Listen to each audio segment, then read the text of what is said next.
ప్రియా, పైన బట్టలు ఆరేస్తున్నాయి, వెళ్ళి తీసురా. అలాగే అమ్మా. బట్టలు తీసుకోవడానికి పైకొస్తున్నావా? రావే రా. హలో, అలాగా సార్. సారీ సార్, నేను రాలేని పరిస్థితిలో ఉన్నాను. మా అమ్మ కూడా జైల్లోనే ఉంది సార్. మీరే ఎలాగైనా వాడిని జాగ్రత్తగా చూడండి. అలాగే సార్, నేను తర్వాత ఫోన్ చేస్తాను. వదినా, ఏంటి ప్రియా ఈ టైంలో పైకొచ్చావు? ఓహో, ఆరేసిన బట్టలు తీసుకెళ్ళడానికా? నేను తీసుకొస్తాలే, నువ్వు వెళ్ళు. అవును, ఈరోజు కాలేజ్ విశేషాలేంటి? వదినా, ఏమైంది? నువ్వెందుకు అదోలా ఉన్నావు? ఏదో టెన్షన్లో ఉన్నట్టున్నావు. అబ్బే ఏం లేదు, నేను మామూలుగానే ఉన్నాను. లేదు వదినా, నువ్వు మామూలుగా లేవు. ఫోన్లో ఎవరితో భయపడుతూ మాట్లాడుతున్నావు. ఏంటి విషయం? అదేం లేదులే ప్రియా. చూడొదినా, నువ్వు నన్ను పరాయిదానిలా చూస్తున్నావు. నువ్వు నాతో అన్న మాటలు మర్చిపోయావా? నేను నీకు వదిని మాత్రమే కాదు, మంచి ఫ్రెండ్ అని కూడా చెప్పావు. అందుకే ఫ్రెండ్గా అడుగుతున్నాను. ఏమైంది వదినా? ఎవరితో మాట్లాడుతున్నావు? ఏం లేదులే ప్రియా. వదినా, వదినా, నువ్వు నన్ను ఫ్రెండ్గా అనుకుంటే ఎవరితో మాట్లాడావో చెప్పు, లేదంటే మానే. అది అది ఎలా చెప్పాలో అర్థం కావట్లేదు ప్రియా. నిజం చెప్తే నా జీవితం నాశనం అయిపోతుందేమోనన్న భయం నన్ను వేధిస్తోంది. ఏంటొదినా, నీ జీవితం నాశనం అయిపోయేంత పెద్ద విషయమా? అదా నువ్వు ఫోన్లో మాట్లాడింది? ఏంటొదినా విషయం? ప్లీజ్ చెప్పు. ఎవరితో మాట్లాడావు? అది కానిస్టేబుల్ రామస్వామి గారితో. రామస్వామి గారితోనా? ఈ టైంలోనా? దేనికోసం? ఎవరి గురించి? మా అన్నయ్య గురించి. మీ అన్నయ్య గురించా? ఏమైంది? ఏం మాట్లాడావు? చూసావా, నీకే కోపం వచ్చింది. అదే మీ అమ్మ నాన్న అన్నయ్యకి తెలిస్తే నన్ను ఊరికే వదిలేస్తారా? అప్పుడు నా జీవితం నాశనం అయిపోదా? మీ అన్నయ్య చేసిన పనికి కోపం రాక సంతోషం కలుగుతుందా? అర్చన జీవితాన్ని నాశనం చేయాలని చూశాడు, అవునా కాదా? ఆ విషయం మర్చిపోయావా నువ్వు? కరెక్టే. కాదని నేనెలా సపోర్ట్ చేస్తాను? వాడు చేసింది క్షమించరాని నేరమే, అందుకే శిక్ష అనుభవిస్తున్నాడు. నిజమేంటో తెలియక నేను అనవసరంగా సపోర్ట్ చేశాను. తర్వాత చాలా బాధపడ్డాను. అందుకే అన్నయ్య అన్న బంధం వదిలేసుకుని బతుకుతున్నాను. కాని నిన్న రామస్వామి దారిలో కలిశాడు. తను నిన్న జైల్లో ఖైదీలను వదలటానికి వెళ్ళినప్పుడు మా అన్నయ్య ఆరోగ్యం సరిగ్గా లేక హాస్పిటల్కి తీసుకెళ్లారని చెప్పాడు. నేనేం చేయగలను? బంధుత్వం వద్దనుకున్నా రక్త సంబంధం కదా. తోడబుట్టిన అన్నయ్యకు ఆరోగ్యం సరిగ్గా లేదనగానే కాస్త మనసుకి బాధ అనిపించింది. వాడు చేసిన తప్పే ప్రియా. అయినా ఒంట్లో బాగోలేదనేసరికి ప్రాణం పీకింది. నేను వెళ్ళి చూసే భాగ్యం లేదు కదా. అందుకే రామస్వామి గారితో కాస్త జాగ్రత్తగా చూసుకోమని చెప్పాను. 1000 సమస్యలున్నా, ఎన్ని విభేదాలున్నా నాకంటూ ఉన్న బంధం, బంధుత్వం మా అమ్మ అన్నయ్యే కదా ప్రియా. వాళ్ళ గురించి మాట్లాడితే ఈ ఇంట్లో ఎవరికి నచ్చదని తెలుసు. ఎందుకంటే వాడి కుటుంబానికి అంత ద్రోహం తలపెట్టాడు.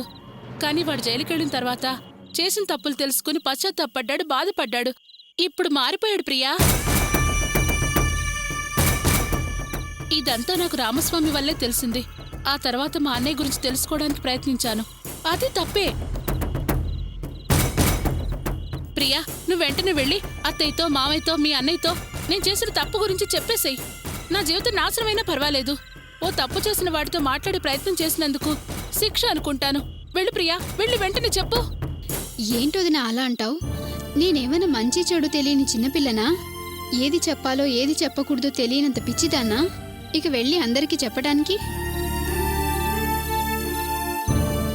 నేను ప్రేమ విషయంలో చిక్కుకున్నప్పుడు నువ్వే కదా నాకు హెల్ప్ చేసింది.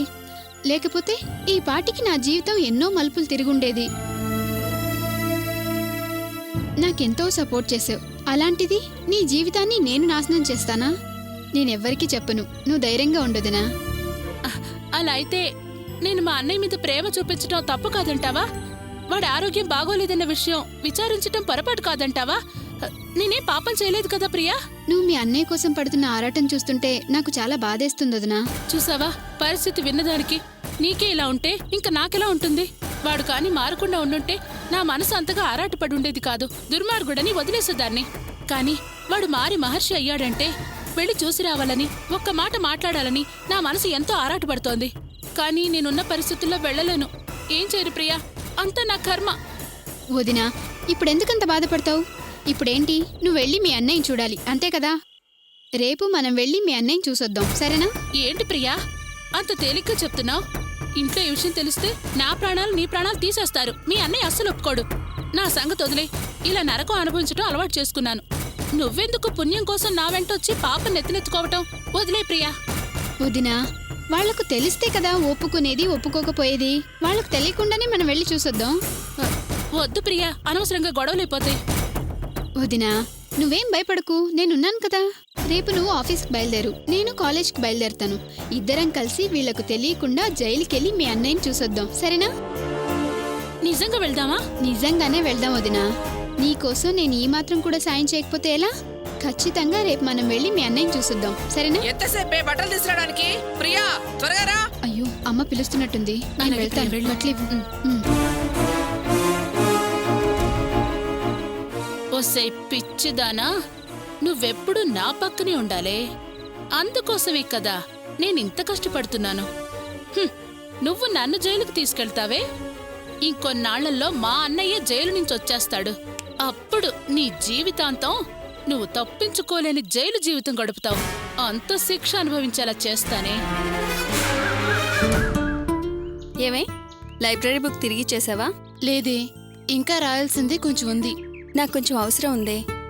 నువ్వు ఆ బుక్ తిరిగి ఇవ్వకముందే ఒకసారి నాకు ఇస్తే మళ్ళీ నీకు ఇచ్చేస్తా. సర్లేవే. ఓకే. ఏరా నాటకాలు ఆడుతున్నావా? తీయరా డబ్బులు బయటికి. ఏంట్రా గింజుకుంటురా? పట్టుకుంట్రా. ఏమే, అక్కడ తాగి తన్నుకుంటున్నారు, వాళ్ళనేంటే చూసేది. పద. కాస్త ఆగవే. డబ్బులు తీసుకురా. ఏంట్రా గింజుకుంటున్నా? నాటకాలు ఆడుతున్నాడు. రండి.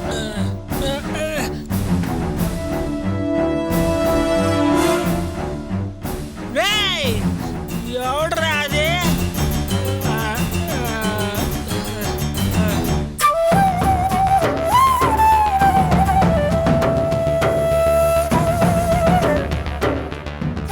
పదవి పోదాం.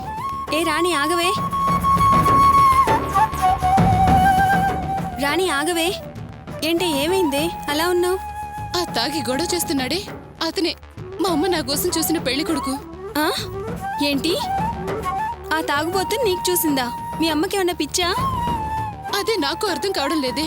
డబ్బున్న వాళ్ళన్న ఒకే ఒక కారణంతో అతను తాగుబోతని తెలుసు కూడా నన్నిచ్చి పెళ్లి చేయడానికి సిద్ధపడింది. నేను, మా అన్నయ్య, మా పెదనాన్న ఎంతమంది చెప్పినా మా అమ్మ వినడం లేదు. ఏ విధంగా ఆపాలని ట్రై చేసినా కుదరడం లేదే. నాకేం చెయ్యాలో అర్థం కాని పరిస్థితి.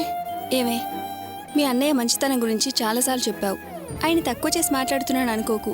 కానీ న్యాయంగా, ధర్మంగా, నీతిగా ఈ పెళ్ళ ఆపాలని చూస్తే అది జరిగే పని కాదు. అందుకే మీ అమ్మలాంటి వాళ్ళకి వాళ్ళలాగే ఆలోచించి బుద్ధొచ్చేలా చేయాలి. తప్పుదారిలో వెళ్లేవారిని అదే దారిలో వెళ్ళి ఎదిరించాలి. అంటే నా బాయ్ ఫ్రెండ్ని కలిస్తే ఇలాంటి వాటికి మంచి దారి చూపిస్తాడు. ఇప్పుడు మనం కాలేజీ కాకుండా అతని దగ్గరికి వెళ్ళి కలుద్దాం. డెఫినెట్గా సొల్యూషన్ దొరుకుతుంది. ఏంటి ఆలోచన? రా, వెళ్ళి కలుద్దాం. నీ పెళ్ళి ఆపాలా వద్దా?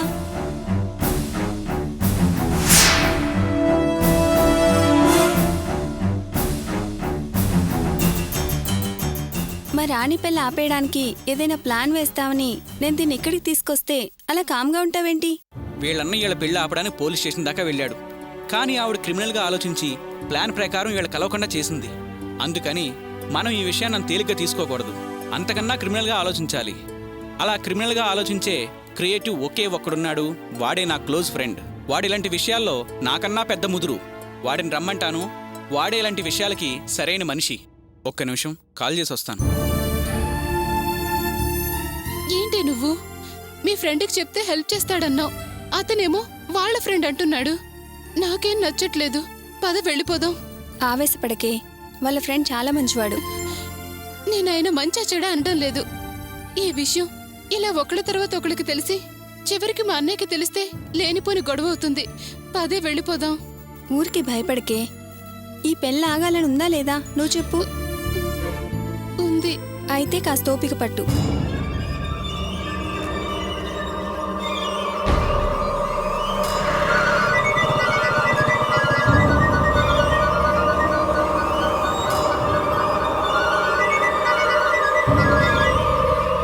చెప్పరా మావా. అరే మామ ఎక్కడున్నావురా? ఆఫీస్ పని మీద బయటికి వెళ్తున్నాను. ఏంట్రా విషయం? ఆ పని తర్వాత చూసుకోవచ్చు, ముందు అర్జెంటుగా రూమ్కి రారా. ఏంట్రా అంత అర్జెంట్ విషయం?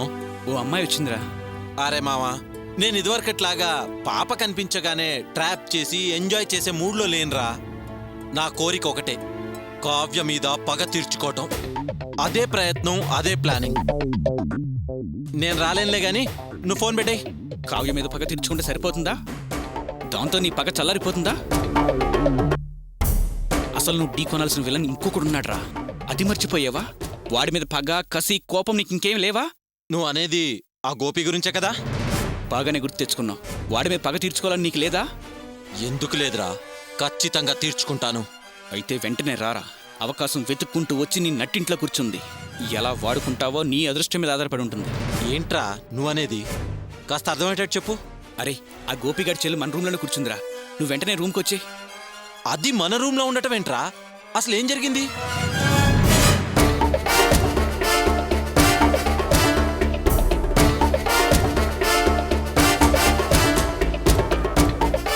ఇదిరా జరిగింది. సరే సరే, తొందరగా రా.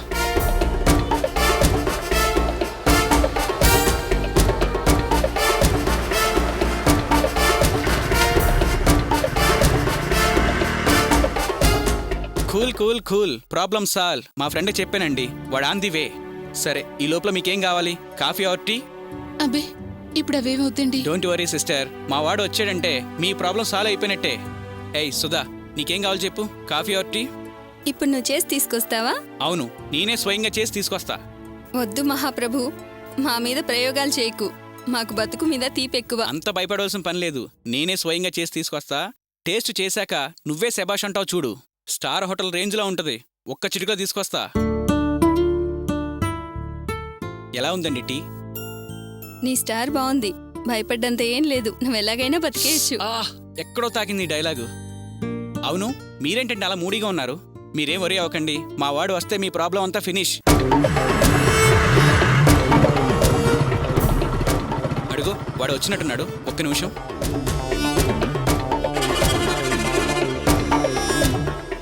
అరే మామ రారా. హాయ్ అమ్మా, ఎలా ఉన్నారు? బాగున్నాను.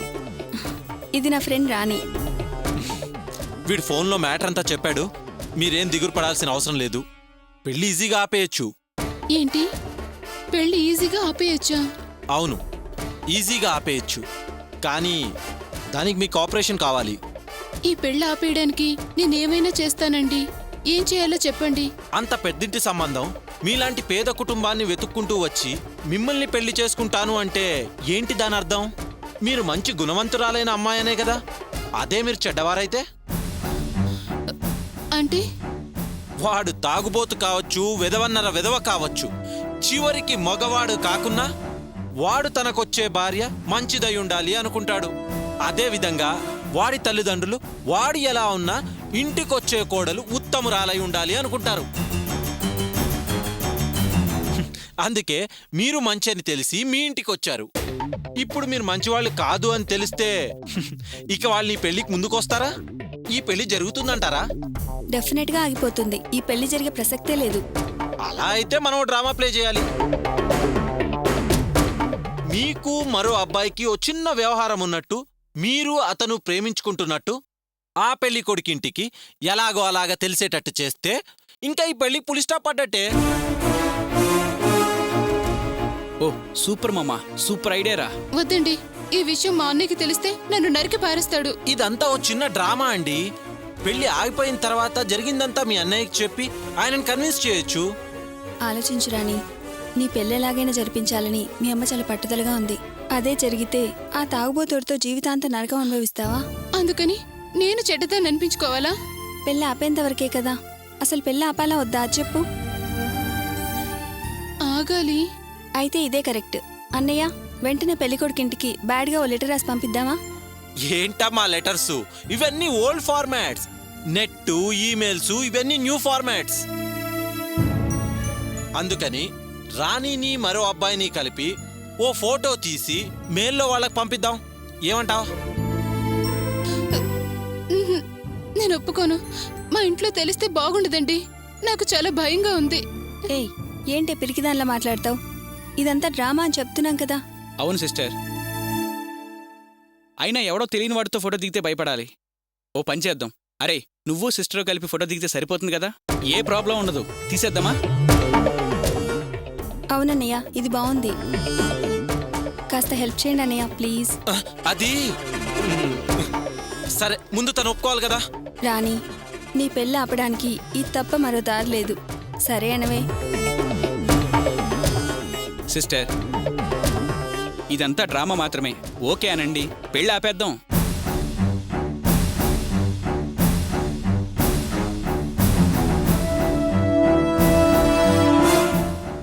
సరే అండి. Very good. ఇప్పుడే ఫోటో తీసేద్దాం. కెమెరా కూడా రెడీగా ఓకే. ఉందా? ఇదిగోరా. ఏమండి సిస్టర్. మీరు ఒకసారి రండి.